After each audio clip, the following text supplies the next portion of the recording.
wake that ass up. In the morning. The Breakfast Club. Morning, everybody. It's DJ Envy, Angela Yee, Charlamagne the Guy. We are the Breakfast Club. We got a special guest in the building. Yes, sir. Affion Crockett. What's Welcome. happening, though? What up? How y'all been, man? We ain't seen you in a long time. Yeah, it's been a long time since I've been in this seat. That hoodie hard. Oh, thank you, brother. Yeah, I like that with the pick on the front. Yeah, my girl Keisha hooked me up with this real quick. What's up, Keisha? What up, Keish? Now, I saw you was hosting the Martin reunion, man, on BET Plus. Yeah. How was that? Let me tell you something, man. We all grew up on Martin. Absolutely. And, you know, it's one thing to be able to, like, imagine if you watched Sanford and Son all your life. Right. And you was able to sit on the junkyard and interview them on the set. Yeah. You know what I mean? Yeah. So for me, it was like, Martin is one of my biggest influences. So to be able to sit in that seat and ask all of the questions as a fan, that it's still mind-blowing. It hasn't even sunk in that I was on the set. Talking to Martin and the cast. Did he handpick you, or like how did that come about? Yeah, I got a relationship with Martin. He's my big bro. Okay. So we've worked together before. Tisha, Tashina, I got a relationship with them. And yeah, they reached out. They was like, yo, Afe, we want you to do it. You're the guy. I was like, say less. Dope. What's up? Now Get my mauve suit. Yeah, see. Mauve. It's mauve. It's mauve. It's mauve. Now you do. It's mauve. You do pretty much everybody's voices. You make fun of everybody with skits. Has anybody ever stepped to you where it was like, you know what? Maybe I should not be in the same building with that person again. Just Charlamagne. Did Charlamagne? Charlamagne threatened my life one time. Never. That never happened. Come on. Nah. How does that look? Charlamagne threatening my life. Exactly. Anybody's life. Right. Nah, nobody. Nobody at all. The thing about it is when people see me do impressions of them, especially in the hip-hop world, they know that I'm a hip-hop head. Yeah. So Nas, for example, asked me to do him before. He asked Pause. He asked me to do Mercy. Pause. Jesus Christ. Super Bowl.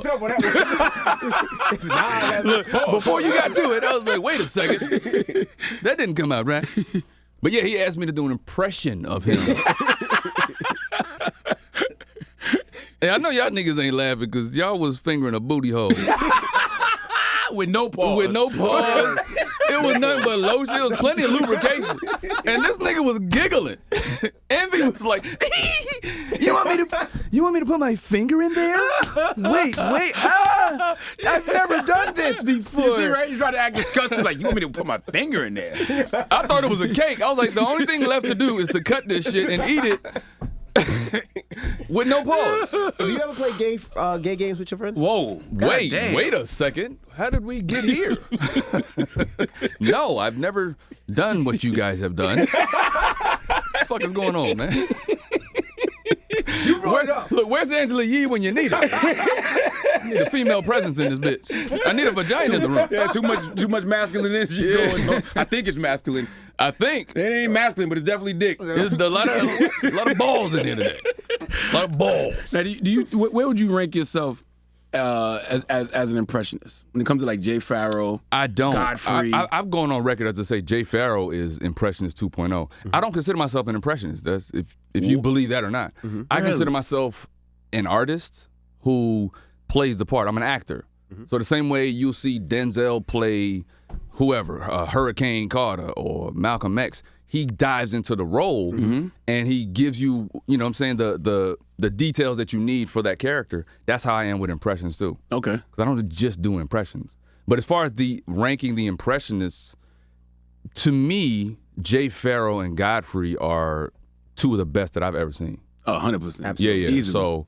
So yeah, if I had to rank myself out of them, I mean, Ari Spears too. He's another GOAT with it. I don't rate myself. I would put all of them before me. Jay he put you up there. Jay said he thinks you one of the best impressionists. Well, that's very humble of him. Thank you, Jay Farrow. Appreciate that. But no, I think they do way more impressions than me. Yeah. You way do Jay, Nas. Yeah, I mean, I do a few. Like, I do the Russell Simmons. Oh, yeah. Russell, Jay, and then the newest one I've been doing over the pandemic was Maya Angelou. Everybody was like, how the fuck do you do Maya Angelou? Because I just do, okay? It just is what it is. Why Maya Angelou? I have no idea. Like, literally, I was talking to a couple of my homegirls, and they just randomly mentioned Maya, and I just started doing it one night, and they fell on the ground laughing. So I was just like, okay. And if you listen to the way I do the Maya Angelou voice, it's not too far from Jay-Z, because Jay has this thing. Stop! I didn't say the thing yet, nigga. Don't laugh yet. Charlamagne. It's kind of in the same register. So as Jay talks like this, you know, you have to just go right there. It blends right in to my attention. Hold on, I never thought about that, yo. It's the same person. Is it the same because of the rhyme? But he don't rhyme when he talk. Wonder why it's like that. They're both rappers. They're both poets, yeah. Maya is the best rapper that ever lived. Whatever you choose to take is whatever you give. Phenomenal woman am I. Phenomenally, it's me, not Jay-Z. See, the laugh goes right with blends. Now, Hov had to come to you one time and even find him funny or not funny. No, Hov loves the impression. Like, the first time I met him, I thought I was going to get slapped. I ain't going to lie. Really? This was a long time ago in D.C. when Obama first got inaugurated. So Jay did the concert right before. And this ain't a flex at all. I happen to run into Charlamagne. I'm just walking, taking pictures in D.C., and I see Charlamagne. Everybody know Charlie. Absolutely. And Charlie's standing outside the venue, backstage. I was like, Charlie, what up? And he's like, hey, what's up, baby? Come on. Yeah. I got you. No, I'm waiting for people, but I got you. Come on. So I get backstage with Charlamagne. It's just me and him. So you wasn't invited, you just snuck in? I just snuck in. I was with Charlamagne. And I'm sitting on a speaker. I'm just in the back. I'm watching dudes working and shit. And then all of a sudden, a wave of people come down the stairs. And it's Jay and his entourage. They about to go to the stage, right? So I'm sitting on the speaker. The stage is right here. He's coming down the stairs, and they're all about to go to the stage. He sees me and starts walking over to me. And you know how in the movies when the camera's coming toward you, but you start to get smaller? That's how I felt. I was like, oh, shit. Here it go. It's going down. And you by yourself. I'm dolo. Jay would never get his hands dirty. Now, Tata might pepper spray you. If you see Tata, then... Either way, I thought someone was going to, you know what I'm saying? Yeah. And he walks up to me, he extends his hand. He's like, yo, you be doing the jigger, man. I like that. And he gave it, you know, the third person acknowledgement. You know, you be doing the jigger, man. I was like, all right, whatever name you choose to use, yes, sir. Yeah. You're 100% right. And that whole night, he just kept walking up to me, making sure I was good. Like, yeah. And then Mary was on stage, Mary J. Blige. And he was like, I bet you can't do that. I bet you can't sing like that. So he was like really cool. He was really cool. And then we did a drop on video and he showed the love and he made me do the laugh in front of him. Wow. So nothing but respect, man. So if you didn't want to do the laugh, you had to do the laugh. You was like, no, I don't want to do the laugh. He put his arm around my neck. Envy, I think you know what that means when do the laugh. Do the laugh. Do the laugh. If a nigga does that to you, it's like DJ. You like, all right, jigga. All right. Jigga. Now, did you see the viral video of the woman who was complaining that her child's father only buys food for his son and not her other kids? Yeah, I saw it. What's your thoughts on that? She need to shut the fuck up. She need to go viral shutting the fuck up. Did you see it though? Did I see her? Yeah, she did a video. I was just watching out in the lobby. Oh, okay.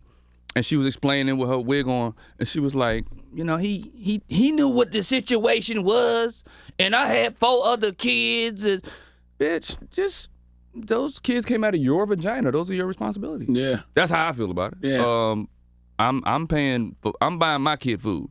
Now, if I got a relationship with those other kids, and it's that kind of day, and it's my kid's party, and I invite them all, I'm gonna take care of all of them. Mm-hmm. But if it's a situation where we broke up and I'm visiting my kid, every day he brings the kid McDonald's. Well, she's saying that he used to buy McDonald's for the other kids, but now that they're not together no more, he don't. No more. We broke up with the kids too, bitch. Fuck them kids. I broke up with the kids too. When I left you, them kids got left. They didn't come out of my dick. Yeah. That's how I feel. Them kids didn't come out my balls, yo. They don't get McDonald's. That's on my dime. That's facts. It is a sense of entitlement she has, though, and it's a privilege that she clearly wasn't appreciating. You know what I mean? And now that guy's gone, she's not realizing, like, he doesn't have to do this. He don't. Yeah. And what she fails to realize, too, is most guys, unfortunately, don't take care of their own kids. So the fact that he's showing up every day to see his kid, even though he got tension with her, not to say that he get a point for that, because you're supposed to take care of your kid, but she's bugging. That's all I can tell you. She's bugging. Now, I was going to ask you, now you're in Caroline's this weekend, Thursday, Friday, Saturday. So when you're on stage now, everything is so sensitive. Do you watch what you say and do you curb your jokes or? Nah, cause I don't say. Well, I don't know. I do say wild shit. You just call that lady a bitch. You just never, you never know what can be shit. offended. Like when I hear you say the word "b," I understand culture. You know what I mean? But some people might hear it. I say it a lot, and when I say it, and I see the women laugh, they understand that I'm saying it in the funny way. Yeah. Like I'm never being derogatory. But the point to answer your question, no, I don't edit what I say because it comes from a real place to me, and it's not coming from a disrespectful place. And when you hear the context of what I'm saying, people don't get offended by that. I mean, I did have a Karen last year. I saw that when she stormed the stage on you. That was a mix of alcohol and entitlement, old school Karen entitlement. So when she does storm the stage, what do you do? What do you think? Because first of all, there was no storm. Let's just talk about it, right? Let's get into the nitty gritty of it. She skipped. No, she actually crawled. I ain't gonna hold you. I'm on stage and I'm playing to my left side, and I look out my peripheral, and she literally has her hands on the stage like a baby learning to walk. And in my mind, we in Jacksonville. Shout out to Duval. We're in Jacksonville, Florida, and the stage is packed. Like in front of the stage is packed, and I'm thinking she has to go to the bathroom and she can't get her way around. So the only way for her to get to the bathroom is to come on stage and then walk down the stairs in the front. And then when she stands up, and then she had her hands in the Sally Struthers hands, like she's about to save a little nigga, right? like she's about to plead. I said, oh, she has something she wants to say. Yeah. I need to hear this. Now, some people were like, hey, man, she could have killed you. She could have, nigga. I assessed her vital organs like the Terminator within 2 seconds. Like, I'm a martial artist. I know danger when I'm around it. I don't have to look. You don't have to be in front of me for me to feel the danger, right? At no point did I feel like my life was threatened. So I don't know, man. I saw a white thug storm the stage on you, Affion. That's what I saw. You ain't see that. I saw a white thug. She's a white thug. She was a white thug who was trying to creep up on you. That's why she was crawling, and she should need to be treated as such. She had a posse with her. She need to be treated like the thug she is. Yeah, you know what? I didn't think of it and look at it in that way. I stand corrected. That woman was a danger to society. Yes, she was. And to my young black life. That's right. That's right. Even though I'm not that young, but. Nah, man.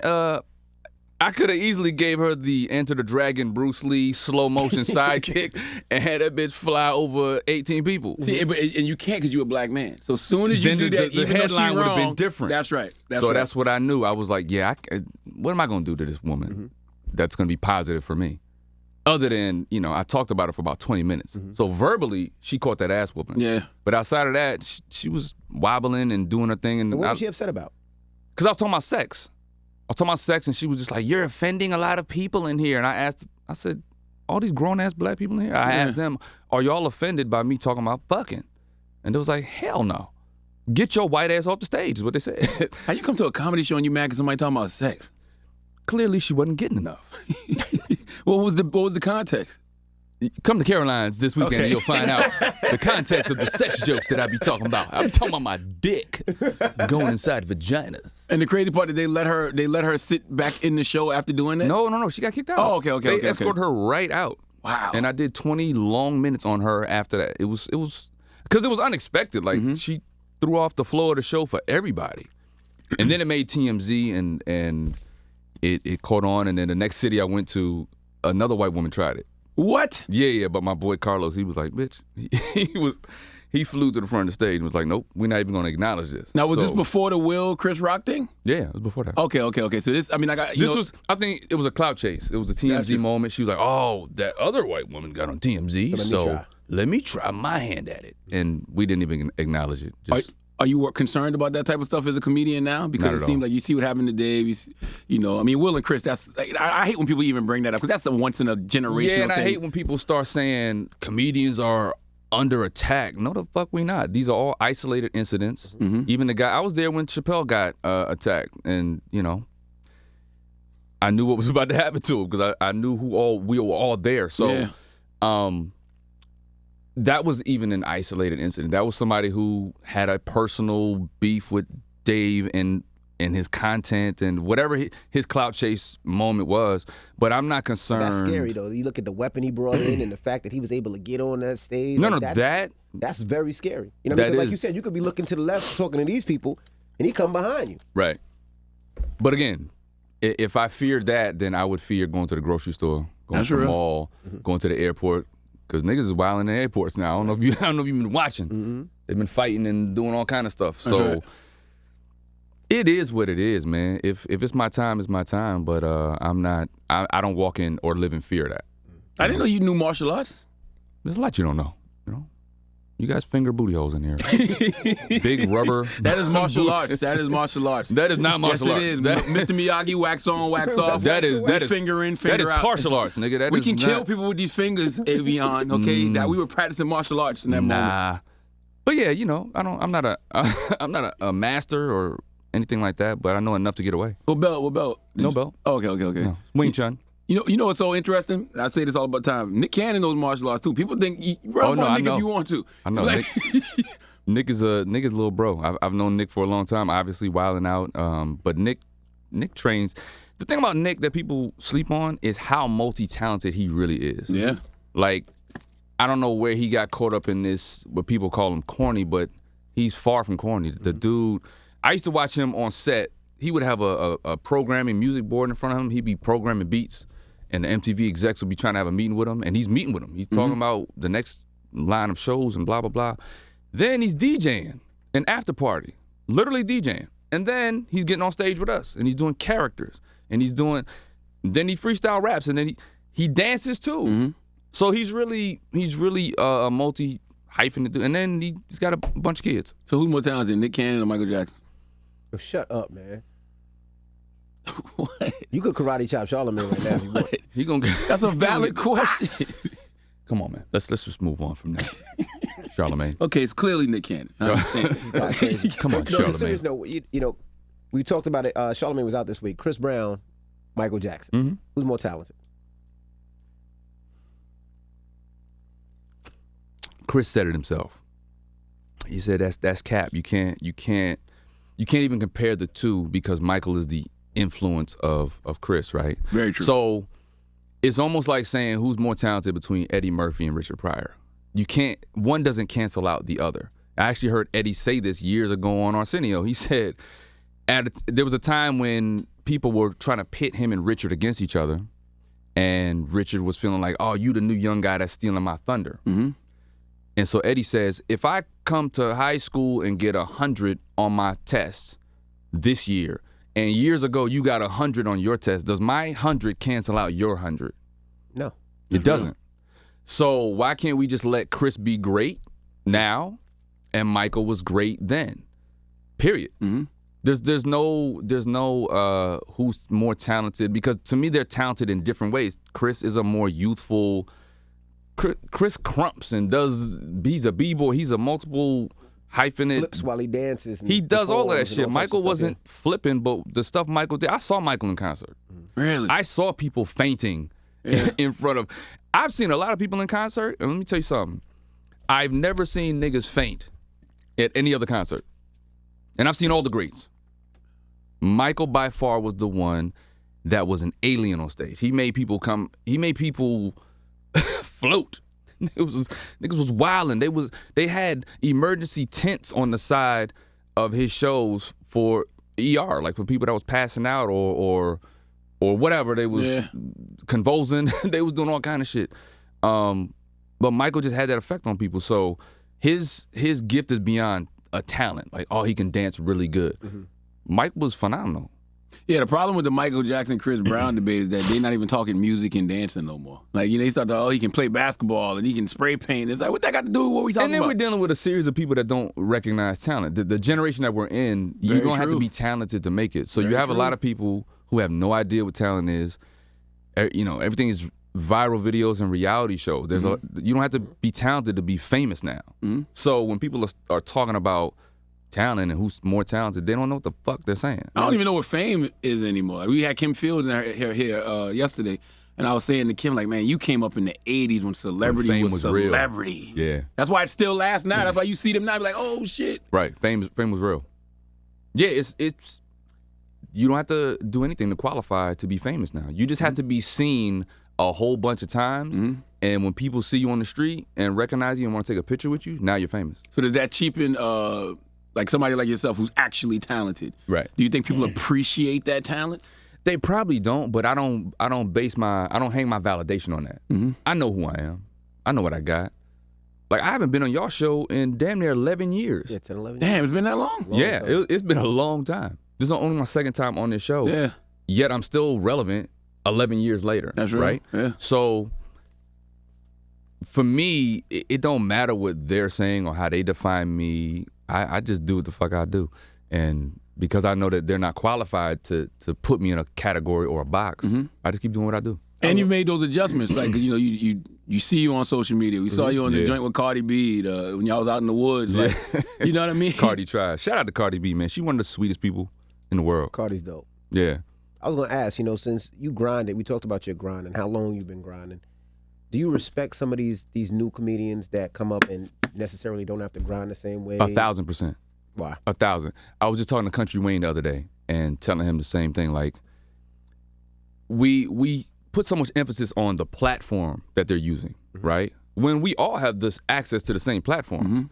So just because they're using it and it looks easier and they don't have to grind, that you sound like the old nigga, like, man, back in my day, we had to walk 18 miles in snow barefooted. Nah.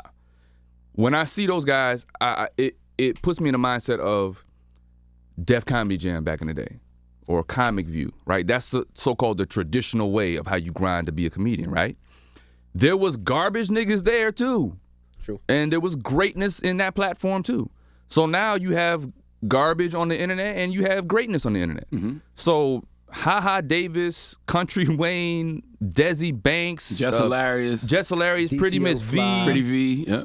They are all hilarious. I literally watch their pages. I don't just watch one video. I will scroll through their pages and just have a good laugh because they're very clever, they're very funny, and they've taken that platform and used it to their advantage. So why wouldn't I use it in the same way? I have the ability to do it, and I'm a traditional stand-up. So I don't feel no kind of way. I feel like, thank God they found a newer way to do it and to reach the audience directly. It cuts out the middleman. You know what I mean? Agents and managers don't always have the answer. And a lot of times they don't have the patience or the desire to help develop you. And so I'm thankful that these guys figured out a way. The white boy, Trevor Wallace, is hilarious. I don't know him. I'll look him up. Look up Trevor Wallace. He's stupid, but he's selling out theaters just off the internet. You know, you don't need necessarily to have a stand-up special anymore to get that visibility and to have people want to come see you. Like we were just saying earlier, your fame is based on how many times they see you over and over and over. Yeah. So that's what fame is cumulative now. You can put a number to it. But to answer your question, I feel no kind of way. I love the folks that are on the internet that are funny. I was just watching in the lobby. Y'all watch Filet? The dude that does the basketball. Yeah. Hey, man, I get great laughs watching him, and all he's doing is commentary. Yeah. But it's the way he's saying it. It's a talent. Yep. It's how he's describing basketball, something we all love to watch, but because he plays, he's watching it in a certain way, and then he's singing the, Filet, yeah. It's just dope. I get a kick out of all that shit, and I'm not a hater. I support anybody that's doing it the right way, or that's funny. You think because we were born in like the 1900s, right? That we're looking, definitely were. We're looking for these people. We're looking for something to validate these people. Like instead of just enjoying them and realizing this is the new way, we're waiting for them to get signed to a TV show or a movie. I think we live in a hater culture. That's what hip hop has become. We can't wait to hate. You know what I'm saying? I've seen it with y'all. I've seen it with anyone who is doing their thing. People want to find something to say to tear you down. And that's just our culture. I don't know why the fuck that is. Back in the 70s, it was more peace, love, and you know what I'm saying, and hair grease, and everybody was more like, yeah, brother, yeah, sister, and it was more unity. And something about this hip-hop world, man, where we want to throw away everything tomorrow, and, oh, you still wearing them slides? Oh, nigga, them shits is last week, nigga. Word. You need the new shit, and this the new shit. So we do that with our gems, too. You know what I mean? Thank God for the New Edition movie, for example, because we all love New Edition, absolutely, right? But it opened them up to a new fan base, generation, right? That movie, and now they're thriving again. They're having another wave, and they've had about 75 waves. But I say that to say, it's a shame that a lot of our artists got to do joint concerts in theaters.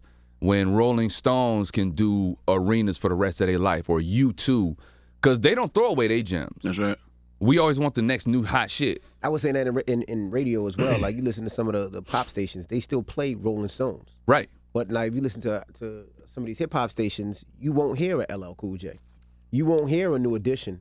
Unless it's Poison. Poison, That's they gonna play. blasphemy. Yeah, they're gonna play that. They're gonna play Poison. But like, you don't even hear Montel Jordan. This is how we do it, unless it's a throwback hour. You know what I mean? Which is Right. crazy, because like you said, it's still our gems. It's still our music. It still hits. And we need to value that. We need to value the gems, man. And I think we're so quick to throw away and to hate on, and people want to see you fall. They want to see the scandal. But what I've learned on how to pivot out of all that shit is, because of all of that, we live in a short attention span generation. That's real. So you do some dumb shit today, and it's by next Thursday they're gonna forget about that shit, because there's gonna be 40 other things that happen. Absolutely. And by the way, people don't really care, because here's the truth to the matter. If all of those people that critique us got the same type of critique every day, that culture wouldn't even exist. It wouldn't. Because nobody would want that smoke. Nobody would want that for themselves. And you're right. So the people that sit back and critique everything that we do, right? Envy, I don't like his beard. His beard is fake. I've heard people saying that. But it's true. That's true. That's true. It's not true. They I've just heard say it them because saying he says that. And they talking about your transformation of your face. That's right? true He too. bleaches his skin. That's I true. never bleach, He just- but I got a good No dermatologist. Vibes Cartel? No vibes cartel. bleaches. I got a good dermatologist. He bleaches. No I got you. surgery either. They think I got surgery. No He got Sammy surgery Sosa. too. No Sammy Sosa. And he gets his eyebrows done. Never got my eyebrows done. You do get your eyebrows. No, I Got your eyebrows done. don't. Yes, you do. I've never got my Charlamagne. eyebrows done. Come on, Charlamagne. I would tell Be y'all. honest. Never You got didn't my get eyebrows. not one thread, no He got a pluck. thread. No Yes, he did. reconstruction surgery on my eyebrows. That's why it goes up like this. See? Now, to be honest, I did get them arched back in the day, but I'll tell you why. See? Look, the truth always comes out. It always comes out. I never I never touched my eyebrow. Except for one time back in 1979 when I had one incident. I did. I used to do telemarketing. My two homegirls, Nina and Shamira. We don't care about the story now. It's the fact that you had I it done. But they gassed me up. They told me Tupac got his eyebrows arched. All right. The fact is you got it done, and you fucking lied about it 2 minutes ago. And now you had to fess up. You got it done. So that means every other thing is true. It's You had true, reconstructive surgery. You got surgery for You the bleach. nose. You got Yeah, bleach. you got All that. the bleaching cream is real. All that. It's all real. I forgot what our point was, but What was we talking about? I don't know. not a goddamn You thing. know. No, he's not getting. No, stop it. Now, What do you think? What do you think about the current state of like just comedy? Is stand up still matter? Oh, 1,000%. Okay. I think comedy's in a great place actually. Like we all making money off of it. The bags are nice. It's a way for you to control your own voice and destiny. Mm-hmm. It's a lot of us out here getting it, and with legitimate fan bases. And comedy is very necessary. You know, I get people all the time coming up to me saying, "Man, during the pandemic, you saved my life." These are the words that they use. I'm just doing what I'm doing. I don't think about who I'm affecting or whose life I'm so-called saving. But the fact that they feel that I helped them through whatever dark time they was in, I know what my purpose is. I know that I'm in my purpose. And even though I go through my own dark shit, you know what I'm saying? I go through my own struggles. And I'm glad you are one of the first advocates of therapy. I've been in therapy for the last 3 years too. Dope. So just managing my own transparency of my own, you know, my bags of darkness or my bags of trauma. I'm happy that I can help somebody else through my gift. You know what I'm saying? what got you in therapy? What was the reason you decided to go? Relationship. I was breaking up with this girl, and in the middle of an argument we were having, I saw the spotlight turn around on me, and I was like, wait, I've been here before with several other women. This same type of argument, the same exact energy. It has to be me. It has to be something that I'm doing to attract this type of toxicity. And I literally got on the phone with my boy Jay Lee. Jay Lee is an actor. He's a comedian too. But he's one of the first friends that I had that talked about therapy, right? He did a whole movie about it with Michael Ealy called Atypical Wednesdays. And so I called him in the midst of that argument. Like, she's packing her shit. She's doing all that shit. I said, yo, man, can you refer me to your therapist? I think I need to talk to somebody. Like, I was really in that mindset. And so anyway, long story short, I ended up getting a therapist, and I wanted to make sure it was a black therapist because I didn't want to have to explain the black experience to somebody too, on top of other trauma, right?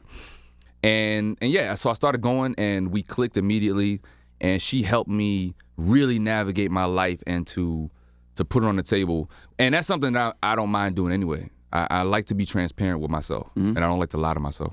You know? I mean, most comedians are very self-aware. That's why y'all are able to be so observational. Yeah, but a lot of us feel like, especially in this hip-hop culture, a lot of us feel like we still have to be tough and that we got to be cool. We got to be, we think we're rappers. You know, we try to act like what rappers personify. And I'm not trying to do that, man. Like, I can rap, but that don't mean I got to act like, your shit is all good, nigga. You know what I mean? I'm out here, you know what I'm saying? It's all good. Like, my entourage. You know? Man, fuck these niggas, man. You know what I'm saying? Whatever. Comedians are way realer than rappers. Comedians are way realer than rappers. To me. No, but rappers aren't allowed to be real. Yeah. The culture of rap does not allow them to be vulnerable, and I use the word soft loosely, but you get looked at as soft if you're a rapper that's crying or showing emotion about something. It just, rap is still built on that street mentality, and I get it. Like, I bump that shit in the whip, but I don't want to feel angry all the time.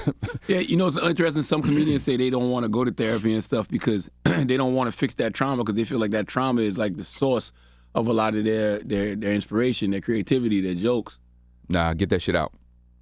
Get that shit out. I don't give a fuck how creative you think it's making you. Go to therapy and get that stuff out, because there's always a pattern that you're leaving when there's trauma. There's a pattern that you're living, and there's a pattern that you're leaving in the wake of whoever's path that you cross. You have to get that out. It's a lot of people that say cocaine makes them a better artist. Yeah. All right, but that shit is fucking your brain up, though. You know what I'm saying? You may have 5 fire projects off of that cocaine, but you need to get healed from that. You need to flush. Did it help you? Breaking up, people don't realize that's grieving. You know what I'm saying? When you break up with somebody. Remember? For sure. Dude called the radio yesterday, and he was hurt. Him and his girl broke up, and he was grieving. It's like you grieving. No, it's real. I was on tour years ago when I first started with this older comedian, and he said, calmly, a woman can make you feel your best, and a woman can make you feel your worst. That's all he said. Damn. Bars. And hell yeah, I grieved. I grieved because it's hard when you really are in love with somebody and you cannot figure out how to make it work. And then you start going back and saying, man, did I go wrong somewhere? Did I not get to know this person enough to bond with them and to make it real, to make it last?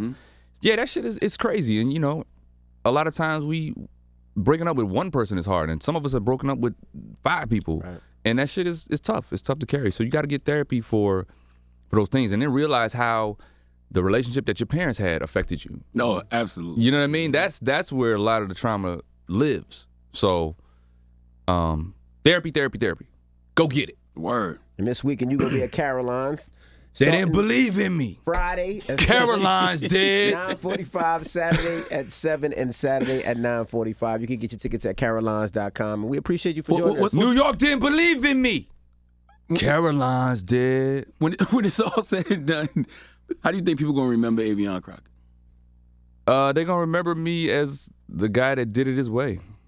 With a good attitude. I don't complain. I don't ask people for shit. I just do it my way. I don't mind putting my money where my mouth is. I finance my own projects. I have the attitude of gratitude, and I don't feel entitled to anything. No one owes me anything. So hopefully when they remember me, they're like, yo, that dude worked his ass off, and he did it with a smile. Word. We appreciate you for joining us. And how do you pronounce your name, the correct name? Affion. Affion. He called you Affion. He called me Affion just now. But I think that was... Affion? So, all these years has been Affion? There's no V in my fucking name, Charlamagne. I just thought it was I can say Charlamagne. I didn't know. How the fuck do you say Charlamagne? There's a G in that motherfucker. How did I know how to say that? I didn't say Charlamagne. I don't think I've ever heard that.